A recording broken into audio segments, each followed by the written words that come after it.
Can you talk to us about what you do in terms of mentoring young entrepreneurs and how are you and why this particular initiative? I just want to guide or share my life or experiences that people could take a leaf out of my journey, and if it adds value or gains perspective that there is this gentleman who does not have an IIT, IIM, ISB degree, and yet he has managed to build a profitable company that could be life changing for somebody who's confused. And that's the whole concept of podcast. It's to inspire people at 2 a.m. or during the day in far off places in the country or worldwide, where from our life journey experiences, if we motivate even one person, it's worth the effort. He never said that he's giving answers to any budding entrepreneur. He's just sharing his experiences, and I think that's a very important point, because sometimes when people look at mentoring, they believe that mentoring is a lot about, I have a problem, why don't you give me a solution? And I think mentoring, it's never about giving an answer to somebody. It is just about sharing your experiences, making them ask 5 more questions, 10 more questions as to what you thought at that point of time. And therefore, when people come and ask for some feedback that, Acha, what should I do? I said, I don't know what you should do. You should do whatever that you are supposed to do. But I can only tell you how I think about these things and what are the things that you should think about.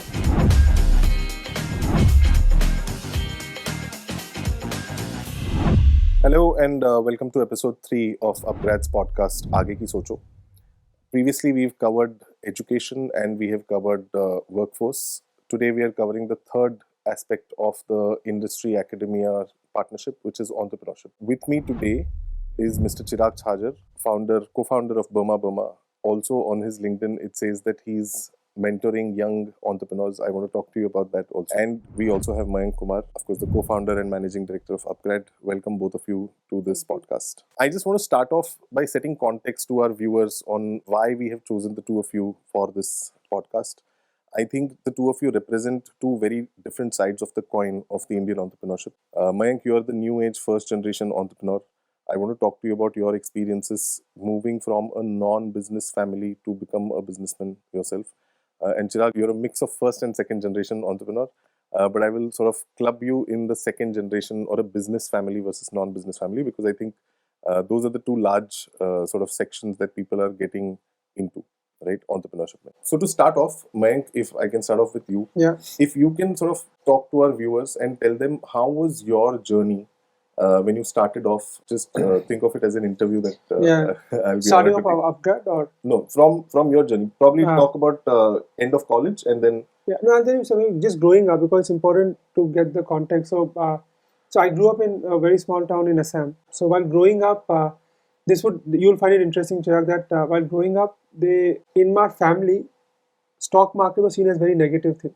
You can't invest in stock markets. It's like it's not a good thing to do. Business was seen as a way of extracting money from common people. So we grew up in that ecosystem where if you asked my parents at that time, they were always like, "No, business kaise kar sakte ho? Business is not to be done. Trading in stock market is like betting. So you can't do these things." So that's the mindset in which I grew up. So for me, while growing up, you had to choose the simpler paths, and therefore do engineering, study engineering, then sort of take up a job. Yeah. If you can get into a Tata's, nothing like it, because that's like the epitome. My dad sort of always, while growing up, he had a dream of joining the government. So he's a PS, he was working in oil refinery, so he wanted to join the government as UPSC, IAS, etc. So he wanted me to live that dream. So he said that you should take UPSC, and I never took once the UPSC examination. So till the time I was 32-year-old, he used to call me, last year bacha hai. Dena hai to de do yahan par. And when did you start upGrad? At what age? No, so I started at the age of 32. So till that time, it was very clear that UPSC is the future. So I think what I'm just saying is that my journey was a very traditional, I would say risk-free path. You take this is what is established, this is what you need to do, this is how you sort of need to work on. And therefore, while growing up, it was never seen as in a positive light. So I think for me, the big shift happened when I joined my sort of college early on. A lot of folks graduating out of my engineering school starting up. So we started realizing that it is okay to start up and okay to do something of your own. Because without salary, how do you think of these things? Never that was the mindset. I think it took me about 7, 8 years of working, 3 years before my MBA, 5 years post my MBA to actually sort of then launch with upGrad. But that shift was an interesting shift. But the shift happened. It took 7-8 years for the shift to sort of come into start seeing entrepreneurship. Today we call it startup. Few years back we used to call it entrepreneurship. Before that we used to call it business. So I think that shift took some time, but now I think It's always the terminology, right? That's what makes things acceptable. Yes, That's what makes correct. things cooler. correct. Chirag, how about you? You come from a business family. Absolutely, I'm second generation entrepreneur. It's I always feel, what kind of entrepreneur, if you want to judge or analyze why is an entrepreneur like the way he or she is, you have to dig deeper into the childhood, growing up years, because like in Mayank's case, he did absolute opposite of what he was supposed to do. In my case, it's more regular. My father, he was 20 when my grandfather passed away. So sometimes I feel as an entrepreneur, the best option is no option. Yeah. He did not have any option but to move forward. He came to Bombay in 80, 81 with just a dream that, it's a trading hub, it's a big city, and he just wanted to give it a try. And then he started a textile business and he did well for himself. And fast forward to my life, ever since my growing up years, I used to see my father working hard, and I could see the progress, and the way he used to talk to people used to inspire me. I mean, up till today, my only real role model, that one person that I want to copy, emulate, is my father. Unfortunately, he's not with us anymore. So ever since, I think I can think back, I was 10, 12 years old, I wanted to be exactly like my father. The way he did business, the way he spoke to people. And the happiest time growing up used to be Diwali. That was the time I used to go to my father's office, spend an entire day, just sit by himself and do exactly what he does. So I think that was my first, subconsciously, I had already decided that I wanted to be an entrepreneur. So when I was about 17, 18, I went up to my father that when I was 16, that I wanted to do my undergrad in Australia.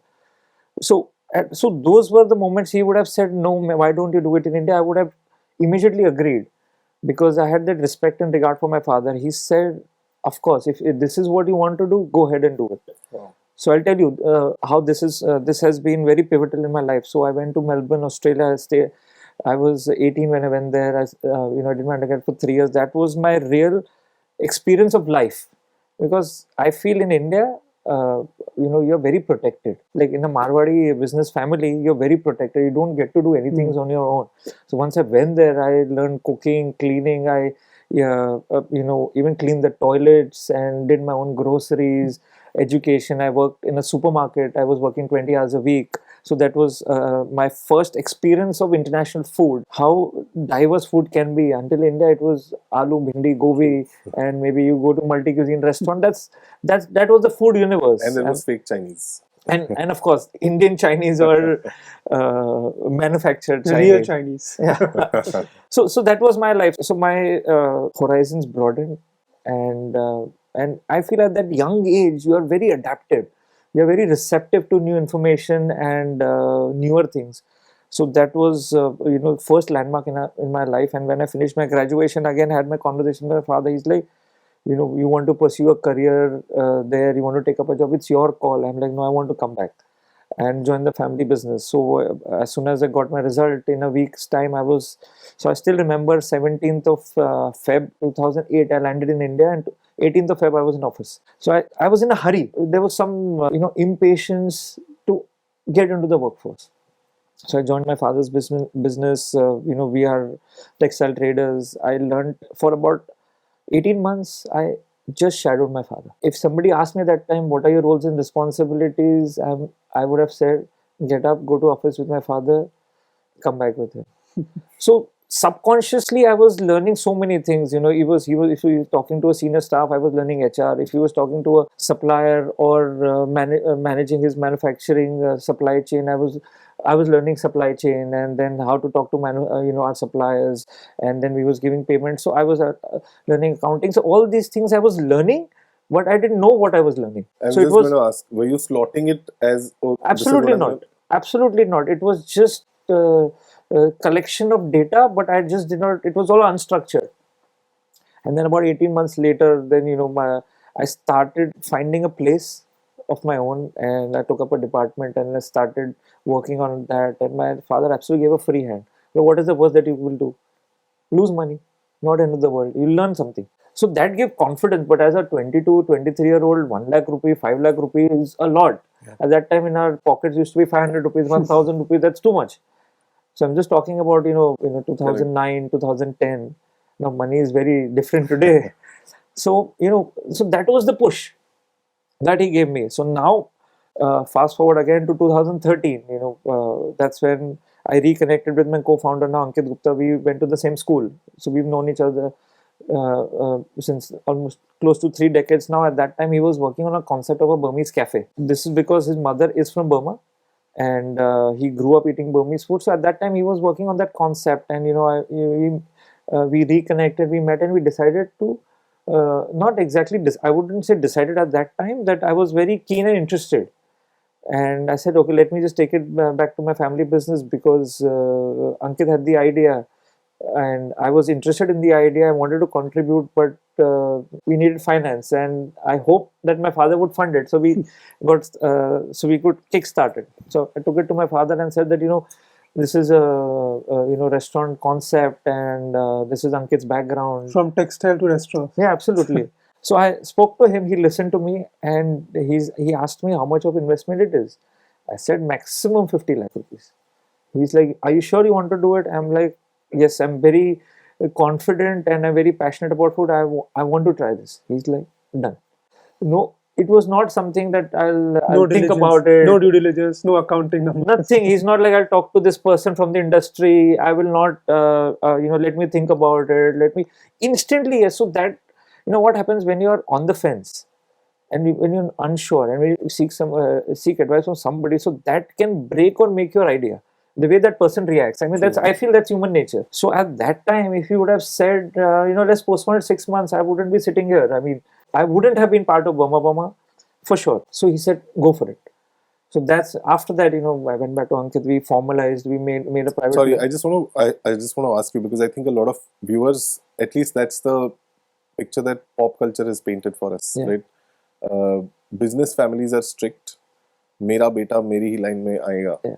You never faced this clearly. Absolutely. But have you heard of any instances where friends, just people just for our viewers who probably might right now be thinking, how do I convince Papa to put some money in my new venture, jahan pe unka koi, there's no presence?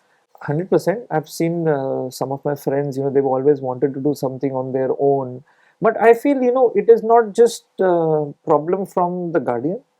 It is, you need to be hungry and you need to have a thorough plan. And at the same time, the parents also have to be supportive. So I think it is not either or. I think both parties have to contribute equally. So first you have to be hungry. Like it cannot be a hobby. So I think some occasions where the parents identify that it's a hobby, then they discourage, and I'm sure and some people have to struggle. I've had my different struggles, but everybody struggles, only the struggles are different. Luckily, and the nature of struggle is different. Absolutely. So my struggle was not convincing my parents, and I'll tell you, we thought our maximum budget would be 50 lakhs, but we ended up spending 1.10 crores. And not once did my father tell me that you're overspending.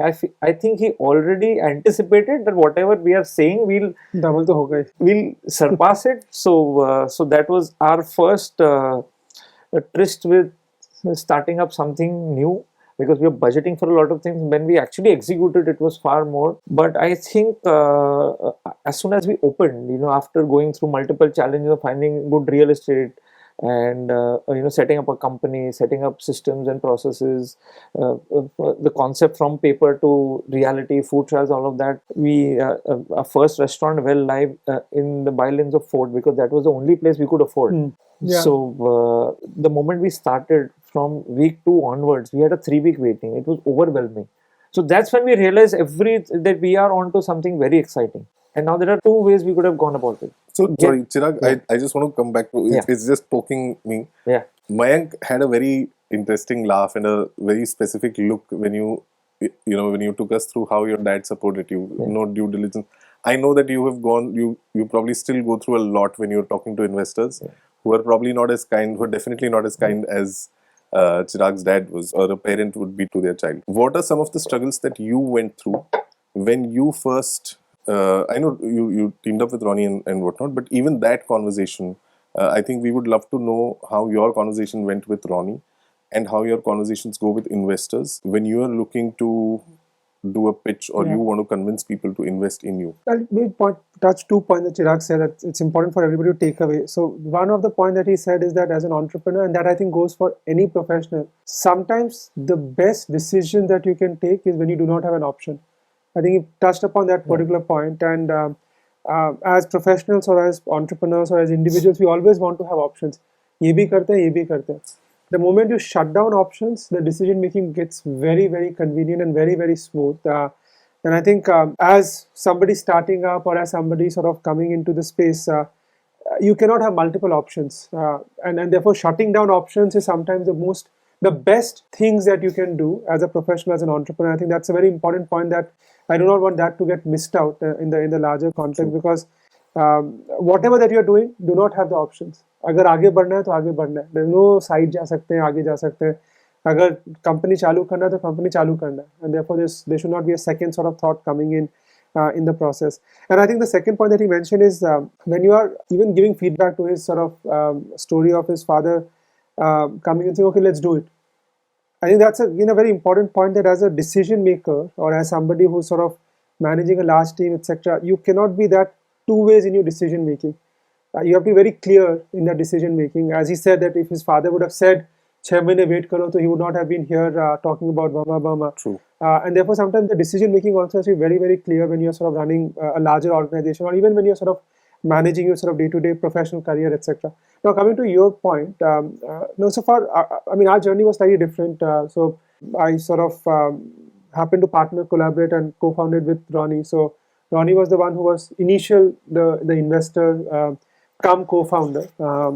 So I think the vision was together.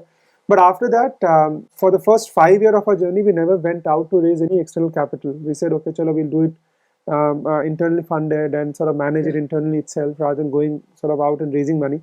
Our Excel sheet, Chirag, when we went out to speak to investors, I think roughly about 50 plus investors would have said no. They said, nahi samajh mein aa raha hai. I don't think we are understanding it. What is this business? How this business can be built, etc.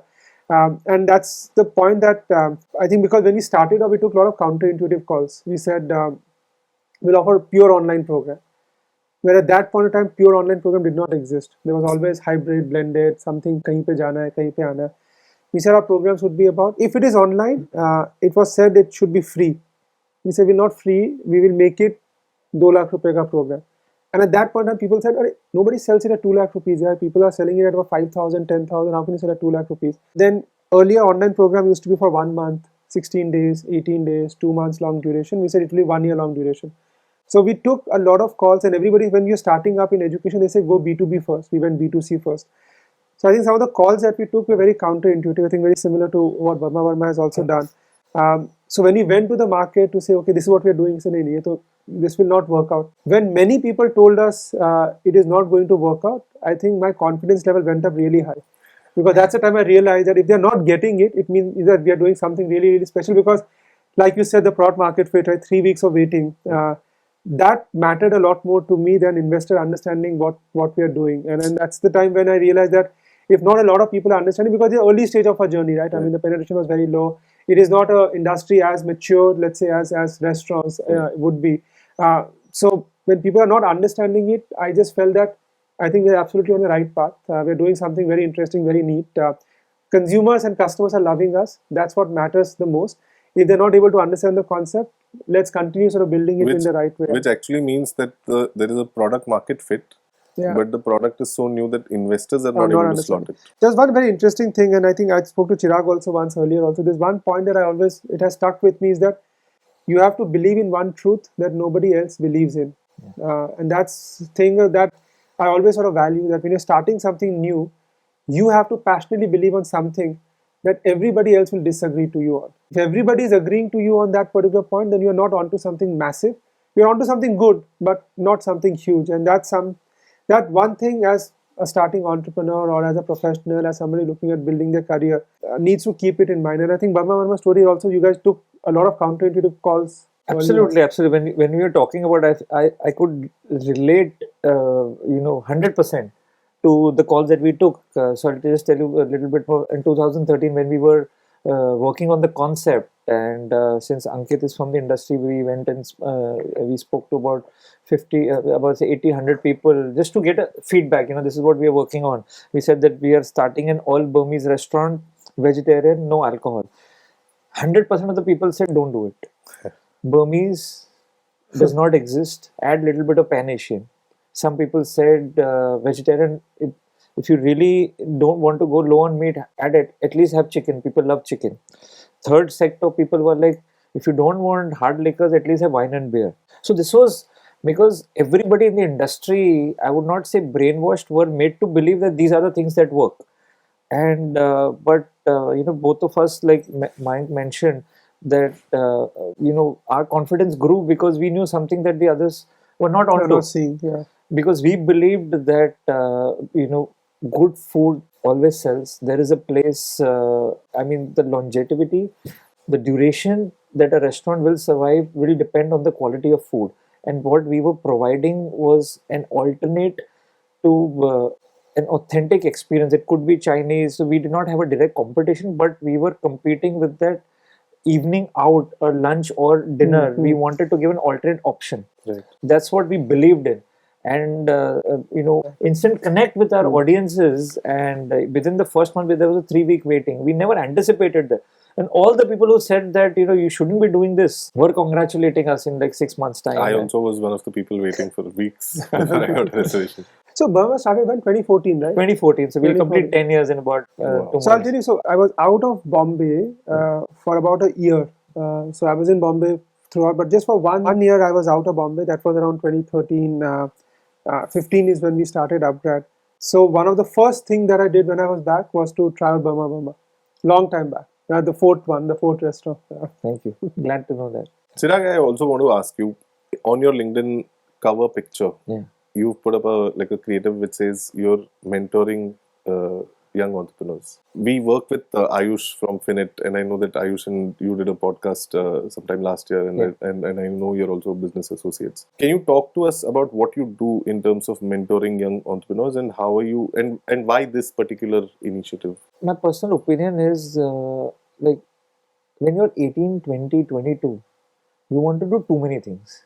And that time what happens is when you're taking advice from your peers, they are again 20, they've seen the world same number of years you have. So the whole idea of mentorship or advice is you take it from somebody who's older to you, has more experience. There's no shortcut to experience.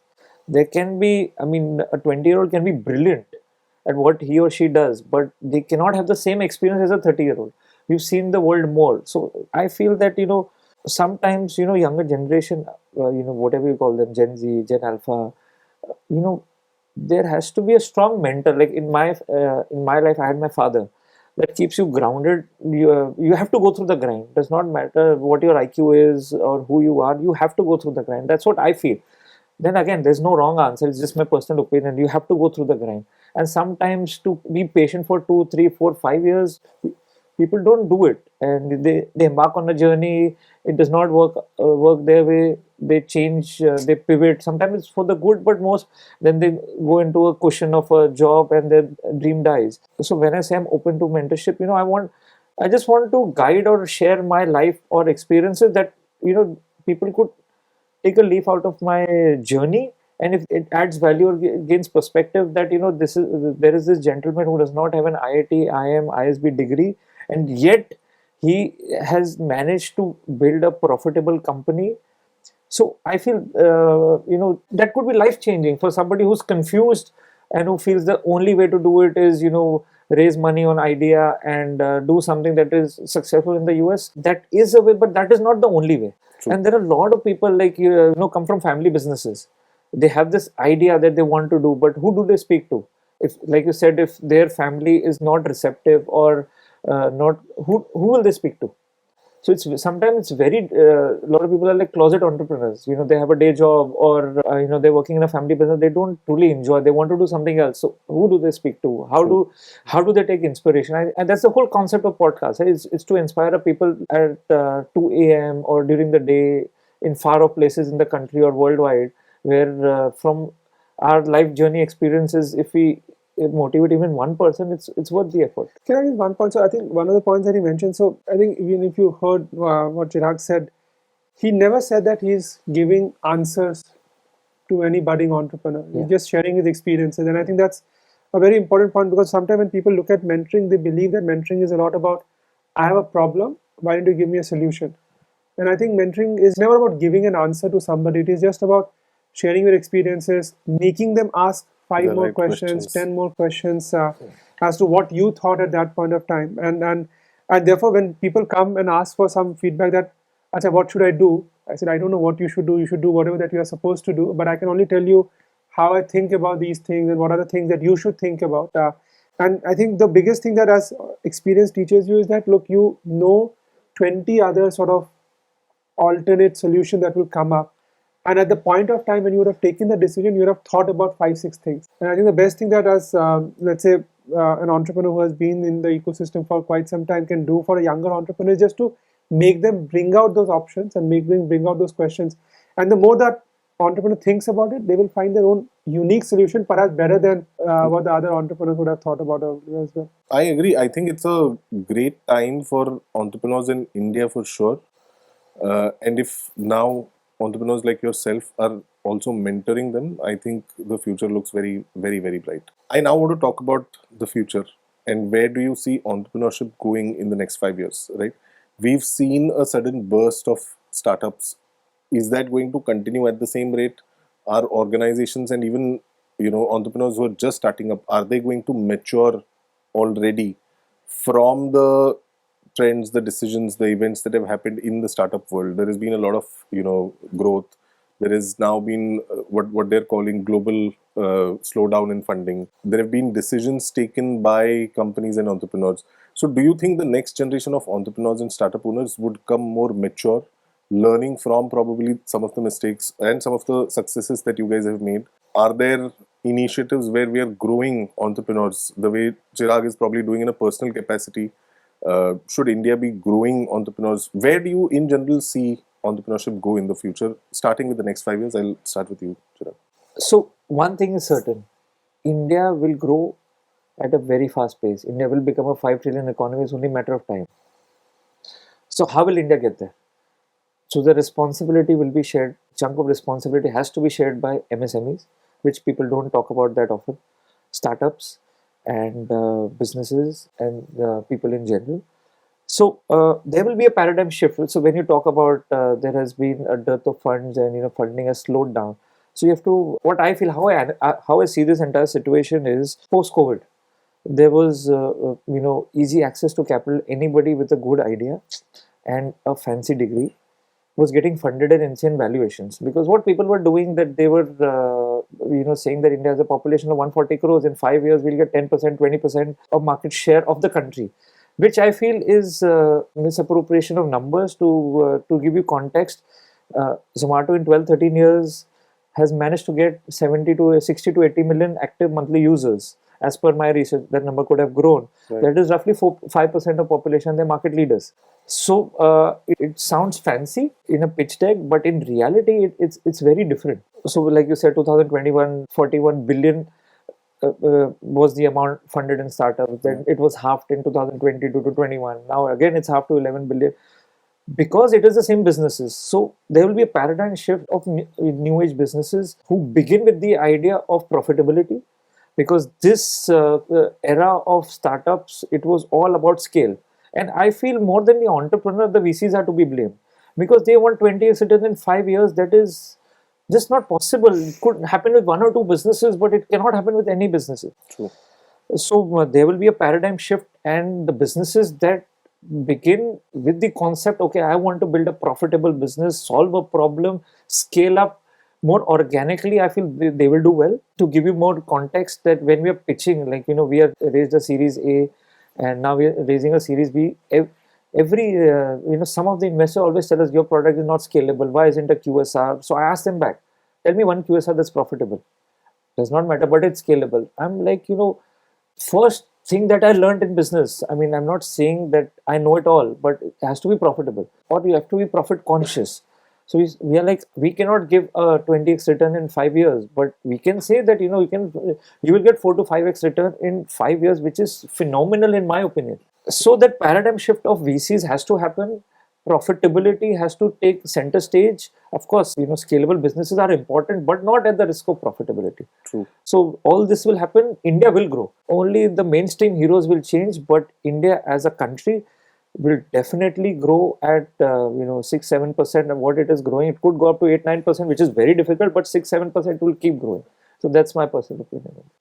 It's very interesting. When you were talking, I just realized that the food industry and the tech industry are quite similar in the sense that there's a new one popping up every day and there are lots shutting down. Initially, there's a lot of buzz around them and then they shut down. And I think time still remains the ultimate measure of how successful and how sustainability is the ultimate measure. Mike, how about you? No, so I think I personally believe that India is poised for massive growth. There's a huge opportunity, and I think the entrepreneurial ecosystem, the growth of the economy, plus the digital infrastructure that's been laid out across India, it gives massive opportunities for multiple entrepreneurs and multiple businessmen to start something and build large-scale businesses. So when people say India needs 10,000 startups, 20,000 startups, I personally believe that India needs about 1 million plus entrepreneurs who should do something.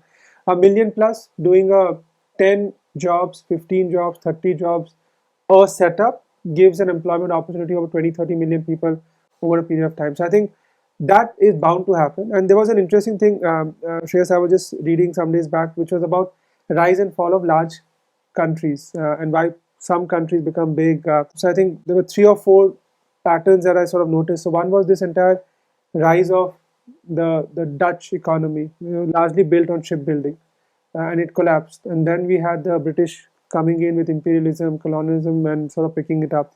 Then US came in with the entire industrial revolution and sort of took a very sort of large space. China came with massive investment infrastructure boom and then took it up out there. I believe that we are at the cusp where India will take up a very strong global domination, if I can sort of put it slightly more aggressively, and that will be on the back of young population, growing economy, and a very strong digital infrastructure has been built in. And I think if these 3 things will happen, India's growth will be on the back of the entrepreneurial spirit and the digital infrastructure has been laid across.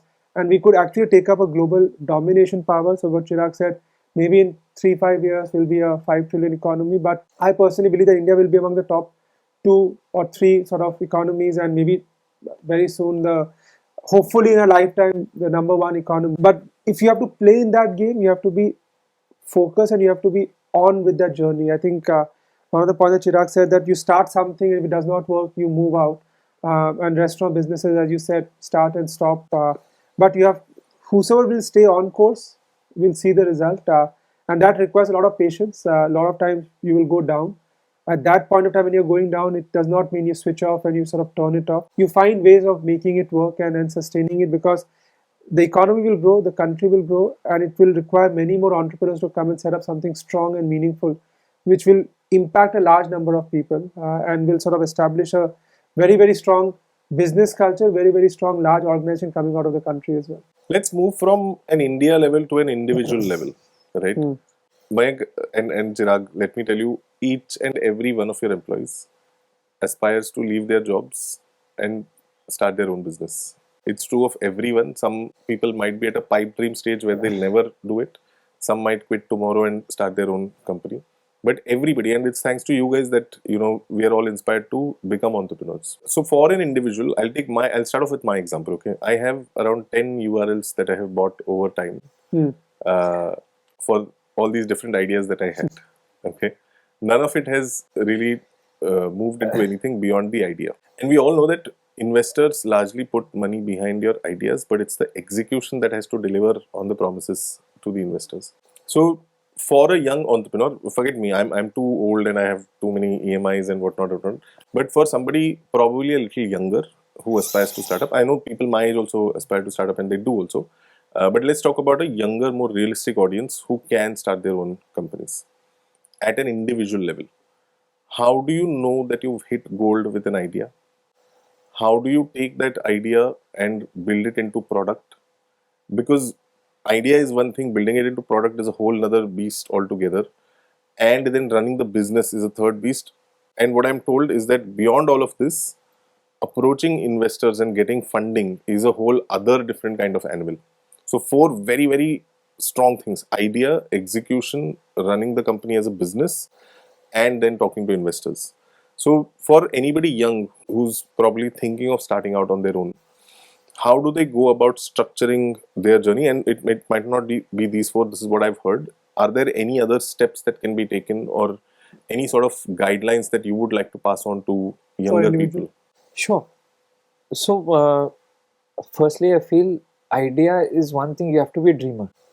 Ideas will keep, come and go. There was a point in life where I wanted to do something with sneakers, painted sneakers. Then that went away.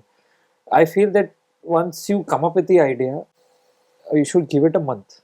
If the 31st day, if you're more passionate than day one, that means you believe in the idea. If you believe in the idea, that is only 10% of the journey done. Then magic is in execution. You need to find a team, be part of a team, or build a team that will execute your idea into the best way possible. An average idea can be phenomenal with really good execution, and a phenomenal idea with average execution will fail. So execution is the key. And once you execute, and then you have to manage the team. Firstly is getting to where you want to be, then maintaining and growing. That's a different beast altogether. Like, first few restaurants were easy. We were entering cities. Now we've taken a series A funding. Now, so we have to go on the journey above 100 crores. We've reached 100 crores, so that is a different beast altogether. Right. So touching upon your fourth thing, getting funding. So funding is a factor in my experience of what you are building, what your vision is. I feel investors invest in the entrepreneur more than just numbers or what we are claiming. So I think the first three steps are most difficult. If you manage to crack a profit conscious, the reason I say profit conscious, because there could be losses in the short run. So I prefer to use the word profit conscious and just profitability loosely, because every month is not alike. Correct. So if you manage to build a profit conscious company, you will have enough players out there who are willing to be part of your journey. Yeah. Got it. So yeah, that is my take in a nutshell on the four things you touched upon. No, for me, I agree that sometimes many times what happens is that they come and say, okay, I have a great idea. And then a lot of people pause and they expect everybody to start clapping that it's a great idea. But actually the great idea is not what anybody sort of looks at funding or putting the money in. I agree with Chirag. I think it all boils down to the team that you're bringing in. I think it matters a lot as to what's the team that is coming in, because look, I mean, at the end of the day, you may not be able to achieve the idea that you're working on, but if you have a solid team and a sharp team, they know how to pivot, they know how to adapt, they know how to change the course and direction, because not everything that you thought on day zero will end up happening, and therefore your idea may evolve, the idea may shape differently, the idea may come along very differently, and we have seen in multiple companies that you may start with something but you may end up with something else. So for me, the team aspect matters a lot more for anybody starting up.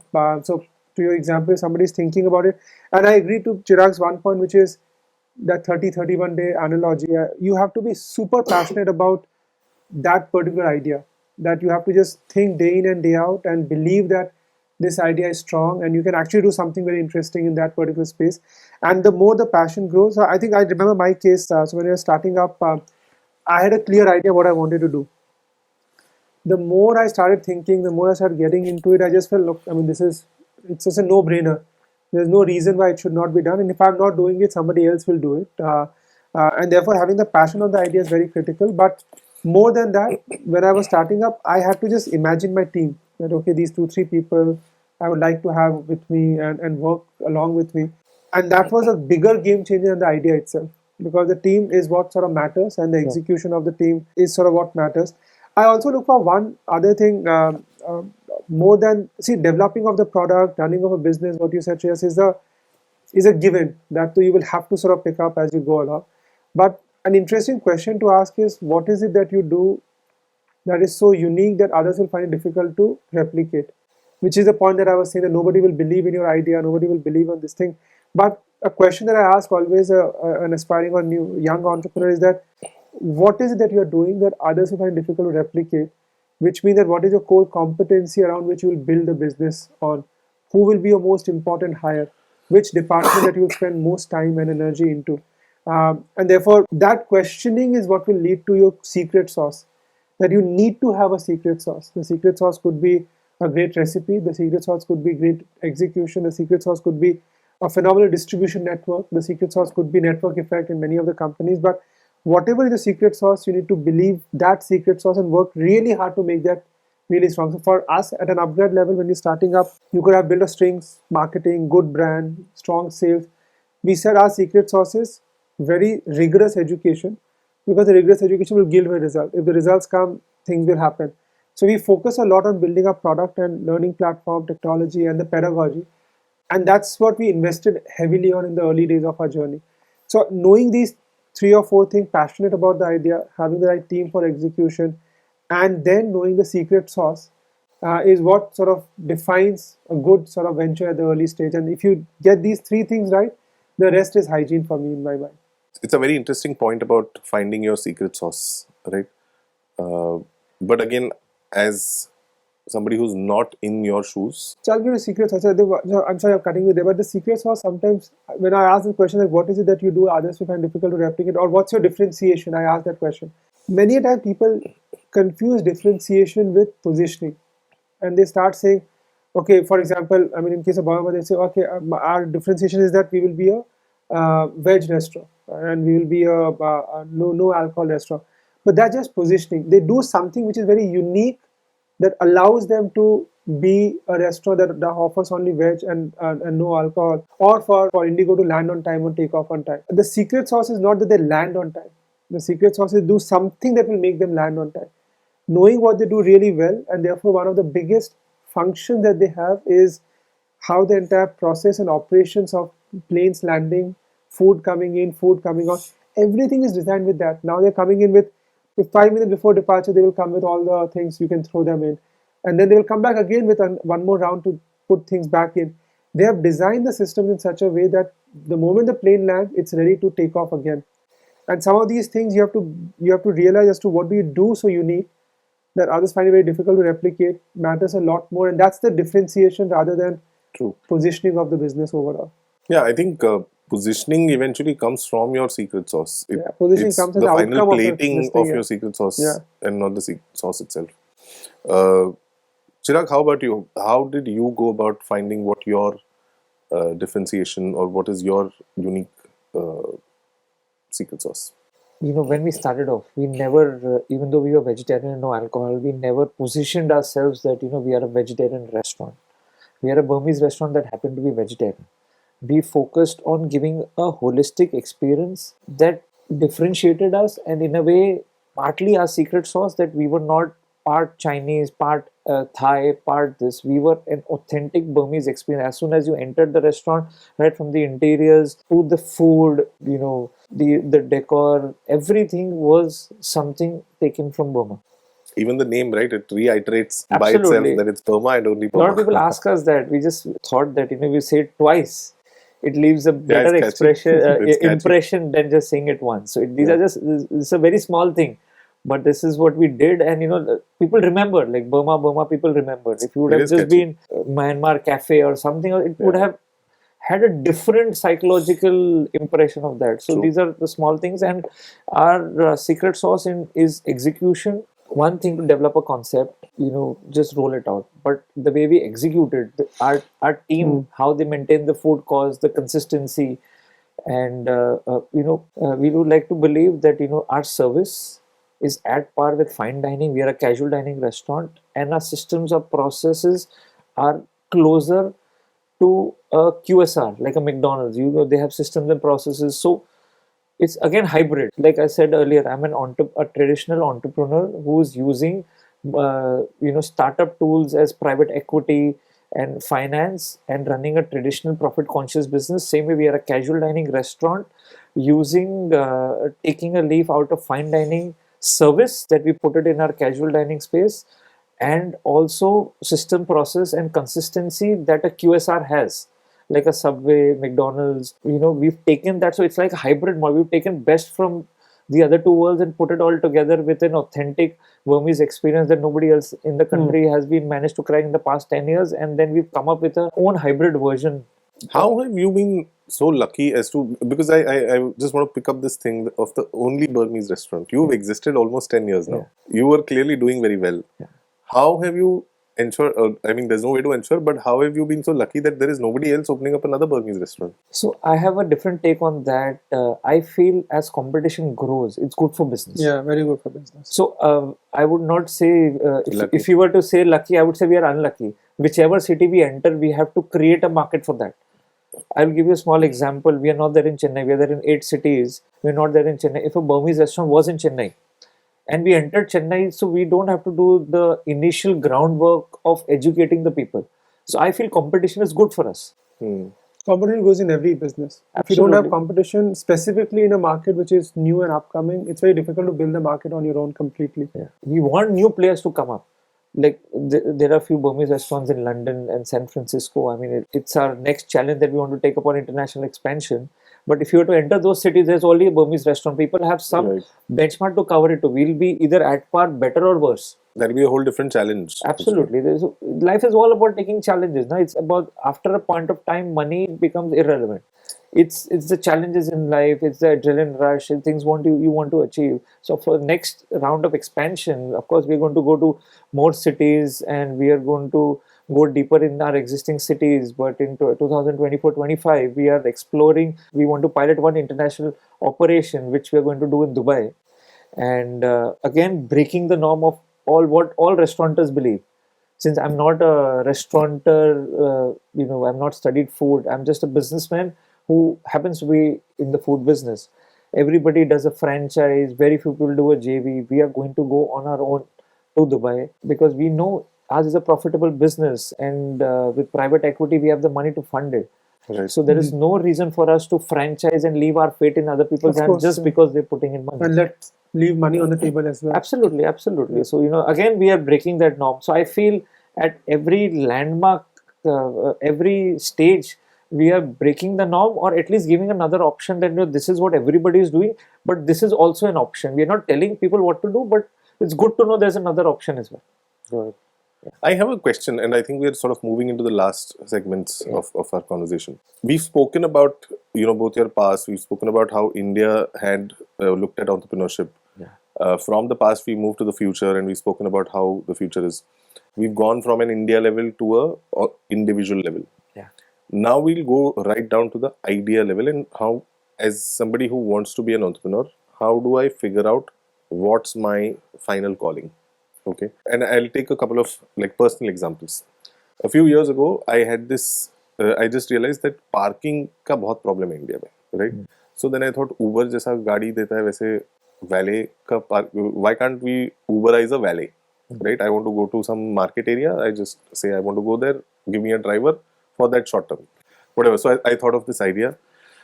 I never did anything about it because I thought I don't really have any interest in parking. Like, I'm a creative person. I would like to do something in here. But I thought I had identified a problem well.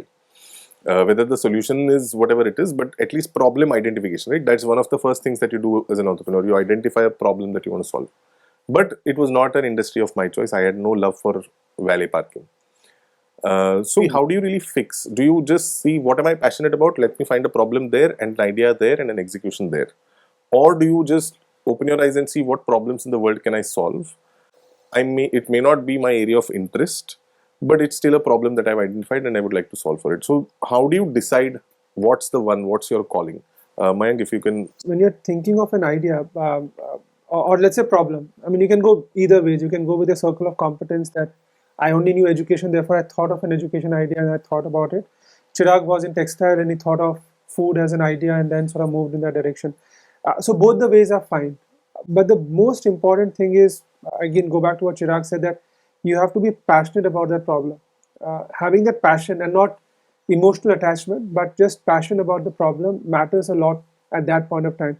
And the reason for that is that whatever happens, let's say you're running a business, you're launching the business out, you will go through a journey where you will have more shittier days than good days. You will have more tough days than sort of happy days. And it is at the tough times and the shitty times that you should feel, okay, I really love this problem and I need to solve this problem. It could be a problem in your circle of competence or your area of expertise, or it could be a problem somewhere else. If you do not have that, what ends up happening is that when things go down, it's very easy for you to leave and run away because I don't. It's not interesting. But if you believe passionately about the problem, that ये problem है, अगर मैं नहीं solve करूँगा तो problem रहेगा, and I think I have the best insight to solve the problem. Then you will go and do a stellar job versus if you do not have the passion for the problem. And this last one I will mention, I raised that point that the problem, whatever it is, that you have to be passionate about it. You cannot be emotional about it. And there's a very fine line. That's very difficult to balance. You cannot be emotional about it because sometimes you have to take certain calls. And if you're emotionally attached to the problem, you will end up taking wrong calls. So you have to be passionate, but do not get emotionally attached to the problem. And if you keep that balance, but you are passionate about the problem, I think you'll do a very, very good job of whatever that you're building out at the end of the day. Wow, that really is. I'm just tripping on that only. How do you be passionate but not be emotionally invested? It's a very, very fine balance. Yeah, I think if somebody asks you to switch off, you should be able to switch off on that day itself. The more you are emotionally attached, you may end up taking very, very wrong calls for the organization. And I personally believe that organizations are much bigger than individuals. An organization has to sort of sustain and continue and grow on. And your emotional attachment should not lead to harming the organization, but be passionate about what you're working on, and that passion will drive you on an everyday basis. Very interesting. Chirag, how about you? So just carrying on from where Mayank, concluded, passion and emotion is a very dangerous, combination. Give you an example: an Indian cricket fan, he's passionate about cricket, and yet when India does not do well, he's emotional. So that is such a dangerous combination. So that is why it's very important when it comes to business. You have to be passionate about a problem. Like for me, I was passionate about food. That attracted me towards that industry, and rest is history. But emotion is something that you have to keep doing what you're doing. You don't care about anything else, so that does not work. It's a business. It's a for-profit business. You have to be passionate to a level where you wake up every morning, you want to go to work and do something that you love, but at the same time you cannot be emotional. My way of management is, we have 900 people working. I have a professional camaraderie with everybody, but I don't make friends at work. That enables me to think objectively for the good of the business and not think emotionally. The moment you start being friends, or that's when your logic takes a back seat and emotion takes a front seat. So I am with Mayank on this, and that's how I've been able to be successful in my own relative terms. And I mean, just to one parting thought on this topic: passion is most important for everything. You've had a long day. If you have a passion for going out and food, you will still get ready and go out. If you have a passion for sports, you'll take time out from a busy schedule. Same way, if you're passionate about an idea, you will, sometimes people feel that, being an entrepreneur, there are more good days and bad days. I agree with Mayank. Bad days always outnumber the good days. Problems always outnumber the achievement. So if you're passionate and you're determined and patient enough to get through the bad days, the good days will be worth it. I'll give one I know it's a very silly example, but now whatever, we'll also be, I've been doing this since 2015, so we'll be hitting the 10-year mark soon. Yeah.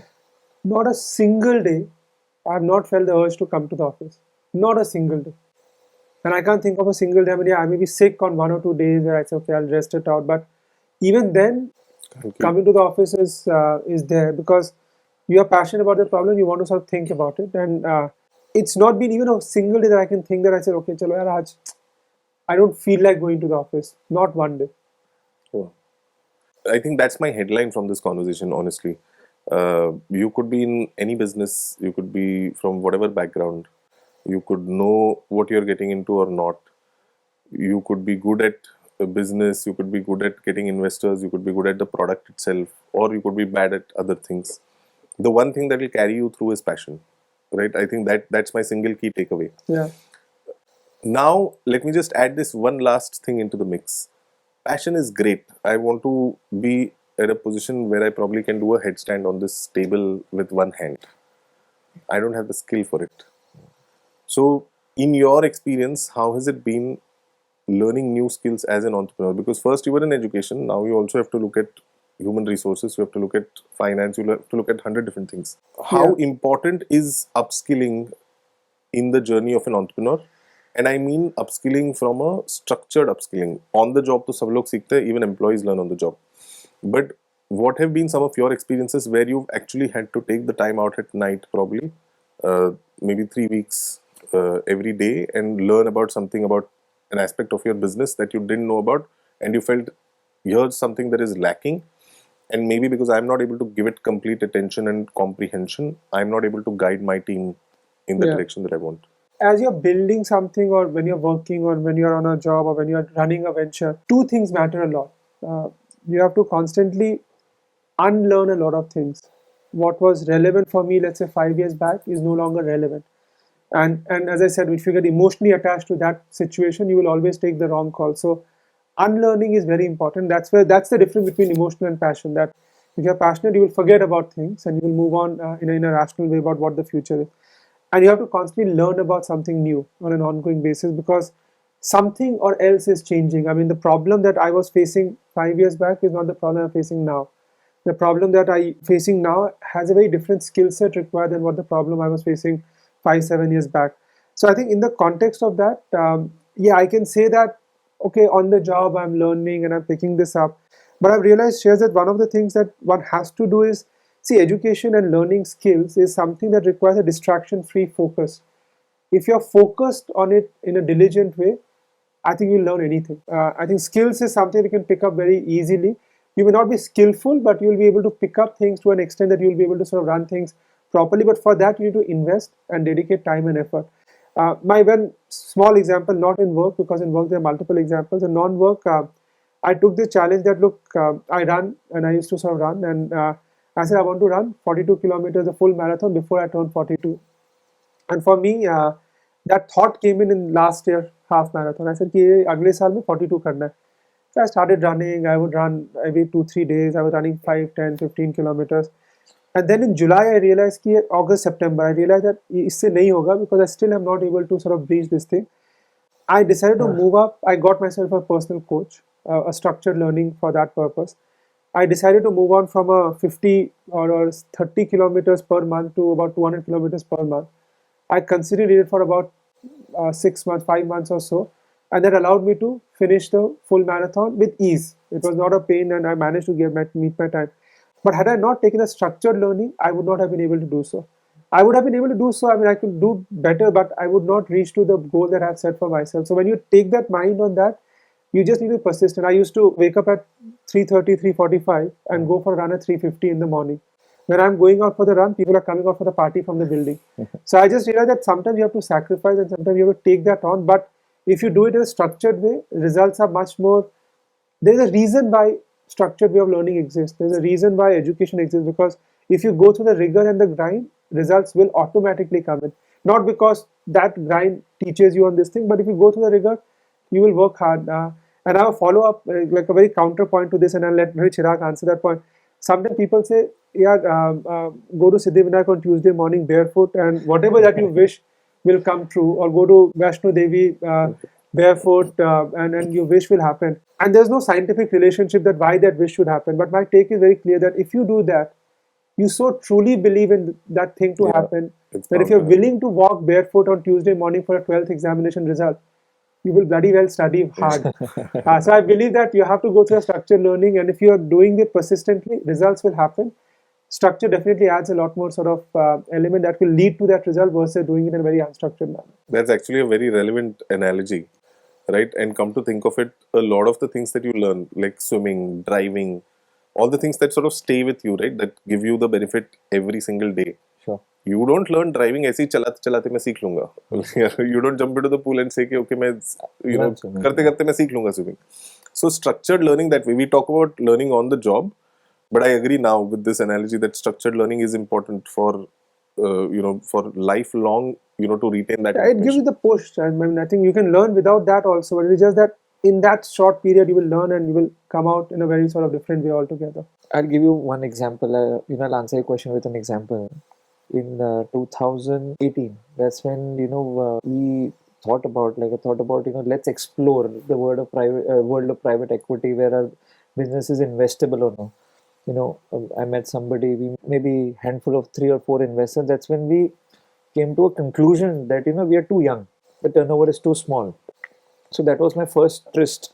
We let it go. Then there was COVID, and then 2021 is when we realized that now we are ready. I did not understand the nuances of the entire. I did not know what pre-money, post-money is. So either I totally outsourced it to somebody, or in a structured way, what I did was I connected with an individual on Instagram.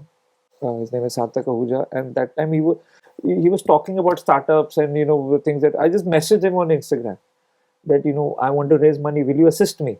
It was just shot in the dark. There was no way. I thought he would not revert.